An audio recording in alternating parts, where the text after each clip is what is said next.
सिंधुदुर्ग जिल्ह्यातील कुणकेश्वर हे महादेवाचे देवस्थान असलेले एक ठिकाण असून हे कुणकेश्वरचे मंदिर समुद्राच्या काठावर आहे आणि हे मंदिर अतिशय सुशोभित असं आणि अद्ययावत पद्धतीचा हल्ली बांधकाम केलेलं आहे। इथे स्वच्छता देखील वाखाणण्यासारखी आहे आणि आम्ही कोकणात विजयदुर्गला गेलो असताना या कुणकेश्वरच्या मंदिरामध्ये दर्शनासाठी आम्ही गेलो होतो।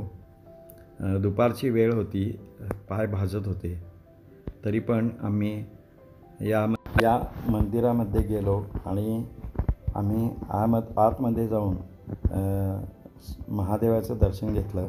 आतील गाभारा देखील प्रशस्त असून या मंदिराच्या बाहेरील बाजूस मंडप घातलेला होता आणि त्यामुळे थोडंसं लोकांना सावली मिळत होती आणि आतील बाजूला देखील हे मंदिर प्रशस्त असून इथे रोज शंकराला अभिषेक तसेच नित्यपूजा हे सर्व सुरू असते। इथे भक्तनिवास देखील असून राहण्याची उत्तम सोय आहे आणि या संपूर्ण मंदिराच्या सभोवती जेवण्यासाठी शुद्ध शाकाहारी भोजन मिळण्यासाठी सुद्धा व्यवस्था आहे। तसेच इथे रिसॉर्ट देखील आहेत समुद्राच्या काठाला आणि कुठल्याही पर्यटकांना 1-2 दिवस जरी राहायचं असेल तरी इथं सर्व सोयी आहेत। तर असे हे कुणकेश्वरचं मंदिर या भागामध्ये खूपच प्रसिद्ध आहे।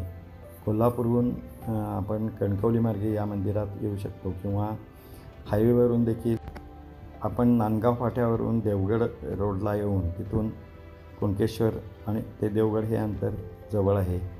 तर असं हे कुणकेश्वरचं मंदिर समुद्रकिनारी असल्यामुळे खूपच आकर्षक आणि निसर्गरम्य असं वातावरण आहे। तर आपण ज्यावेळी कोकणात जाल त्यावेळी आपण हे मंदिर जरूर पहा। धन्यवाद।